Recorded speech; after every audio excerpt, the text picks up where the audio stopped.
Well, let's head back to that breaking news now. The historic deal brokered by the US to normalise relations between the UAE and Israel. Harry Fawcett is live for us now in West Jerusalem. Harry, how major a development is this?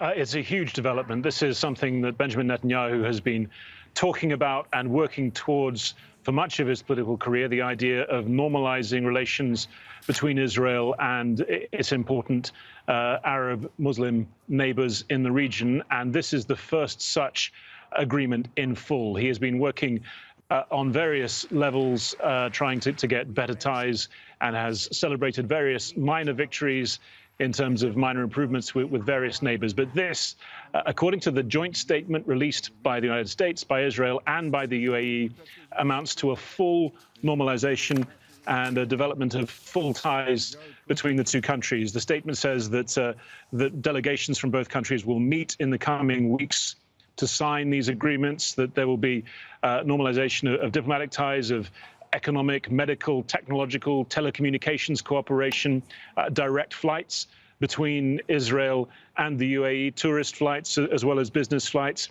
And importantly, it also says that as a result of what this statement calls a historic breakthrough, Israel will suspend its efforts to annex parts of the occupied West Bank, the parts of the West Bank that were designated to be Israeli territory under the Trump-Jared Kushner peace plan, which had created such a great deal of heat and noise in recent months with Benjamin Netanyahu's vow to just move ahead with US support and start annexing well ahead of any potential agreement with the Palestinians.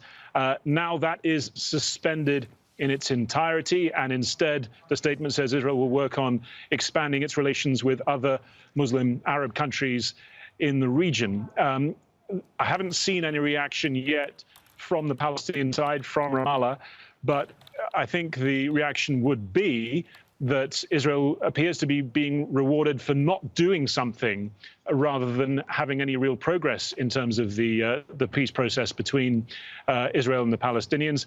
Of course, under the Arab Peace Initiative, there should come first a settlement to the Israeli-Palestinian conflict before any normalization. So this is a major upset in terms of what had been the sort of explicit thinking and policy of Arab states up until this point. Thank you for that. We'll leave it there for now. Harry Fawcett live for us from West Jerusalem. Alan Fisher joins us now live from Washington, D.C. for US reaction. Alan, I mean, this was brokered by the US. This is going to be seen as a huge win for Donald Trump. Well, certainly it came from Donald Trump just in the Oval Office, not far from where I'm standing just a few minutes ago. He was surrounded by his senior advisors. We'll get the tape of that announcement very shortly, probably within the next few minutes. He said that the announcement had been made that the United Arab Emirates and Israel were normalising relations, that they were going to sign some sort of treaty and that other Arab countries would follow. He said there are things happening that he couldn't talk about at this point. Now, clearly, this is something that will please the Trump administration. It is a big foreign policy win. As Harry was saying, there has been the Kushner peace plan for the Middle East, which has stalled, gone absolutely nowhere. That was revealed several months ago and has absolutely done nothing since that point. And so there'll be questions, though, about why the United Arab Emirates and Israel, if there was something as significant and as fundamental as a peace deal to be announced between these two countries, why the leaders themselves wouldn't announce it, why they would allow Donald Trump to do that from the Oval Office. Is this perhaps a sign that both countries would like to aid Donald Trump's re-election effort in some way? We know that Israel are very close, is very close to Donald Trump. They believe that he has been a huge supporter during his time in the Oval Office, from moving the embassy to Jerusalem to recognising Israeli sovereignty over the occupied Golan Heights. There was some concern too that the White House would give the go-ahead to allow Israel to annex parts of the West Bank, although that was stopped. It ran into the mud over the last few weeks or so. And we know that the United Arab Emirates enjoy a good relationship with Donald Trump, as does Saudi Arabia. And so there will be political questions about this, but certainly as far as Donald Trump and the White House is concerned, this is a major diplomatic victory. And Alan, as you sort of mentioned there, the US had recently sort of taken the foot off the gas in terms of their support for those annexation plans, hadn't they? Had this been sort of, were there signs that this might be on the way? Well, there was no indication. In fact, I got a phone call probably about 5-10 minutes before the announcement was made to tell me there was a big announcement coming and it involved Israel and the United Arab Emirates. I then started making several calls myself to try and establish it.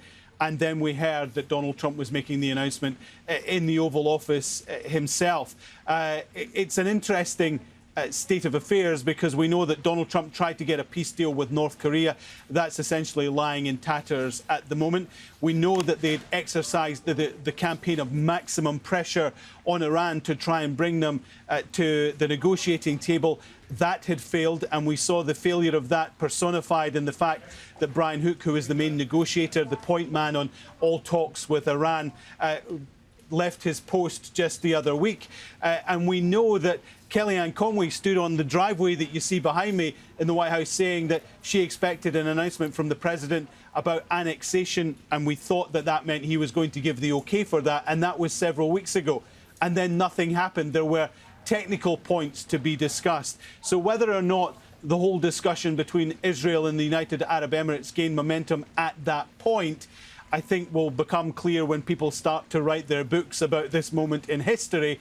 But clearly, the Trump White House was looking for a foreign policy victory because they've had precious few of them up to this point. And so to be able to sit down in the Oval Office and as the President of the United States announced that there was going to be a peace deal between the UAE and Israel, unusual though that is, it certainly signifies a big win for Donald Trump and something that he needed, given that the past 48 hours has been dominated by Joe Biden and his pick for Vice President. Thank you so much for that, Alan Fisher there, live in Washington, D.C.